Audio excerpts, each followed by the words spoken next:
Hello and welcome to Catholic News Roundup. I'm Christine Niles, back from hiatus. It's great to be back and thanks for your patience. Here are today's top stories. Support is pouring in from all over the country for a Catholic football player.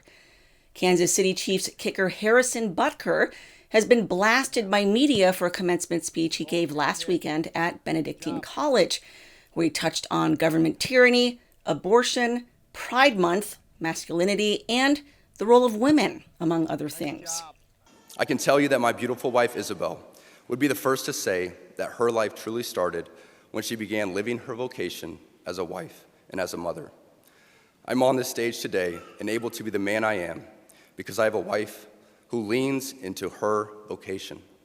I'm beyond blessed with the many talents God has given me, but it cannot be overstated that all of my success is made possible because a girl I met in band class back in middle school would convert to the faith, become my wife, and embrace one of the most important titles of all, homemaker.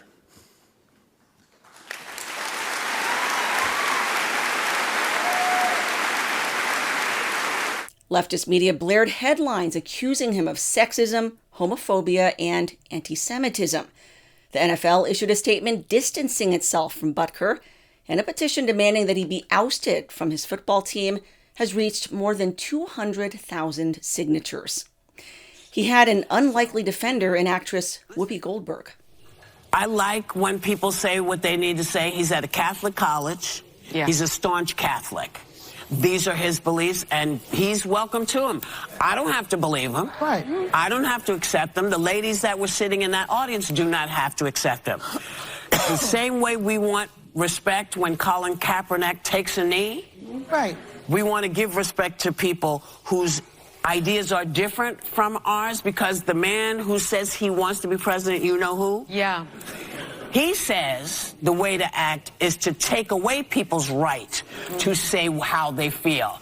We don't want to be that. We don't want to be those people. So I'm okay with him saying whatever he says, and the women who are sitting there, if they take his advice, good for them, they'll be happy. If they don't, good for them, they'll be happy a different way. Since his speech, his red number 7 jersey is among the NFL's top-selling apparel. Kansas City's official X account doxed Butker, revealing his private home address where he lives with his wife and children. After stern rebuke from the Missouri Attorney General, it deleted the tweet and apologized. To counteract Pride Month in June, a new initiative is urging Eucharistic adoration. Calling June Humility Month, the initiative is urging parishes to schedule holy hours in June, quote, for the repair and restoration of marriage and the family. While the secular world celebrates it as so-called Pride Month, for Catholics, June is the month devoted to the Sacred Heart. Learn how you can take part by visiting CatholicCaravan.org. That's CatholicCaravan.org. In related news, Target is dumping its Pride merchandise. The retail giant endured a massive boycott last year for promoting Pride gear for children, as well as tuck-friendly clothing and chest binders for transgenders. Target is responding to the backlash, with stores scaling back their Pride apparel, either moving them to the back of the store or getting rid of them altogether. Conservatives are hailing this as a victory. It comes as Bud Light is still struggling after its disastrous partnership with transgender Dylan Mulvaney, which led to boycotts and declining sales the beer brand is still trying to overcome. The state of Florida is doing its own part to push back against Pride, with Governor Ron DeSantis declaring that Florida bridges will glow red, white, and blue in June in honor of freedom, rather than the typical rainbow Pride colors that normally light up the night sky. And on the legal front, 9 pro-life activists are facing years in prison. This week, federal judge Colleen Kollar-Kotelly sentenced the pro-lifers to prison time ranging from 1 year up to 5 years. A jury found them guilty last year of violating federal law when they staged a peaceful protest in 2020 at Washington, D.C.'s Surgiclinic, which kills late-term babies. The Biden administration had actually recommended harsher sentences.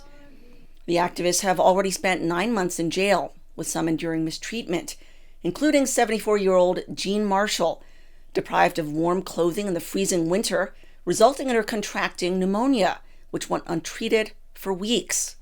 And 75-year-old Paulette Harlow was denied her request to go to Mass while under house arrest. It's the latest in a string of harsh measures imposed by the Biden administration against pro-lifers, the most notorious being its 2022 raid on the home of pro-life Catholic Mark Houck and his family. Houck was arrested and prosecuted for witnessing outside an abortion mill and unanimously acquitted by the jury. He's now suing the Biden administration for malicious prosecution. And turning to world news, numerous countries are rejecting the WHO pandemic treaty. The World Health Organization is struggling to get member countries to sign on, Kenya being the latest to reject it over fears of losing national sovereignty. The UK is also forcefully rejecting it, calling the treaty, quote, unacceptable. Critics fear the treaty would increase the WHO's power while subjecting countries to unlawful surveillance, health-related restrictions, and other burdensome regulations. This comes as 49 U.S. senators recently signed a letter urging President Biden to withdraw his support for the treaty, stating, quote, the WHO's failure during the COVID-19 pandemic was as total as it was predictable and did lasting harm to our country. Reggie Littlejohn, founder of Women's Rights Without Frontiers, has been warning about the surveillance state pushed by the pandemic treaty, including the implementation of digital IDs. Okay, you need to access health care, so you will need it to have a bank account and carry on financial transactions. You'll need it to travel or for mobility, like, taking the bus. You'll need it to vote. You'll need it to pay taxes. You will need it to engage in social media. All right, so which means that if you don't have it, then you will not be able to engage in any aspect of civilized society. Greece is on the brink of population collapse. With only 72,000 births last year, Greece's fertility rate has plunged to its lowest in a century, while death rates have soared. In 2023, there were 55,000 more deaths, 127,000 total, than births, which were 72,000 total. Greece's prime minister is calling the situation a ticking time bomb and a national threat. Greece is only one among dozens of countries facing demographic winter. As of 2021, nearly half of the countries of the world experienced below fertility replacement levels, with that number expected to increase to 97% by the year 2100. The demographic decline coincides with the rise of contraception and abortion, as well as fewer people choosing marriage. Economists warn of the impact of population implosion, with not enough young people to support the aging population, enter the workforce, fuel the economy, pay taxes and Social Security, leading to economic collapse. Nonprofits are making billions off the border crisis. A recent report from the Free Press examined 3 of the most prominent NGOs: Global Refuge, Southwest Key Programs, and Endeavors Incorporated.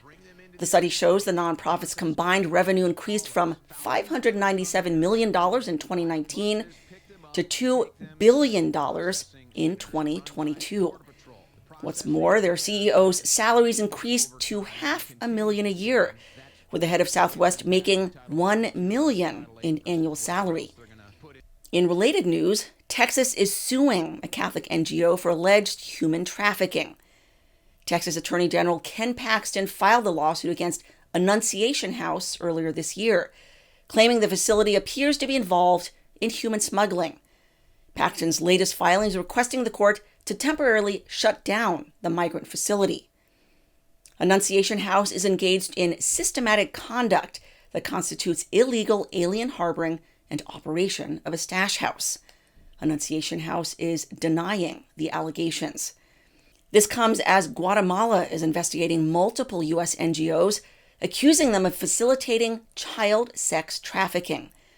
A letter sent last month from Guatemalan AG Maria Consuelo Porras to Paxton requested his assistance with investigating criminal reports filed in Guatemala alleging that unaccompanied minors are suffering sex abuse at the hands of U.S. taxpayer-funded nonprofits. Quote, "These Guatemalan children have reportedly been placed in shelters and organizations throughout Texas under the guise of providing them with a family environment. Disturbingly, there have been reports and documented situations of sexual abuse in these shelters, which is a huge violation of the rights and dignity of these children." It's official.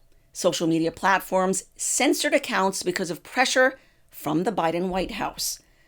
Earlier this month, the Committee on the Judiciary released an 800-page report titled "The Censorship Industrial Complex: How Top Biden White House Officials Coerced Big Tech to Censor Americans, Chew Information, and Critics of the Biden Administration." It includes multiple examples of the government pressuring Facebook, Twitter, YouTube, and Amazon to silence critics of the pandemic measures. For instance, an email from Facebook CEO Mark Zuckerberg asks Facebook executives, "Can we include that the White House put pressure on us to censor the lab leak theory?" Rob Flaherty, Biden's director of digital strategy, was grilled by Republican Representative Jim Jordan, among others, earlier this month. Mr. Flaherty, when the Biden administration told Americans that the vaccinated couldn't get the virus, were they guessing or lying? Congressman, I think first of all, it's important to remember my role in this discussion, which is as a communicator on behalf of You work for the Biden administration, your assistant to the president. It's a simple question. When they told the American people that if you get the vaccine, you will not get the virus, was that a guess or was that a lie? Congressman, when we were communicating on behalf of the administration, we were communicating the best information provided by some of the best medical scientists in the world. And let me do it this way. What's the definition of misinformation? Congressman, certainly there's different and varying definitions of mis and disinformation. At the end of the day, the platforms— Tell me the difference. Tell me what misinformation is. Misinformation, saying something that's not accurate. Disinformation, saying something that's not accurate with the intent to mislead, right? That sounds right to me. You agree, Mr. Seligman? That's the common definition in the misinformation industry out there? Yes, my understanding. Okay, that's the definition. So now, Mr. Flaherty, how about this question? When the Biden administration told the American people that the vaccinated couldn't get the virus, was it misinformation or disinformation? Congressman, again, we were communicating the best medical research that we had at the time on behalf of a group of some of the best doctors in the world in Atlanta and Bethesda. When the Biden administration told the American people that the virus didn't come from a lab, was that misinformation or disinformation?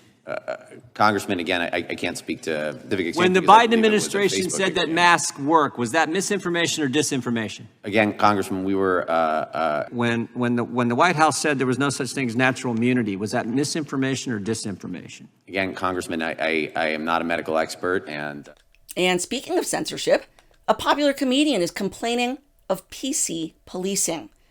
Jerry Seinfeld, creator of the hit TV series Seinfeld, recently lamented how woke ideology is strangling comedy.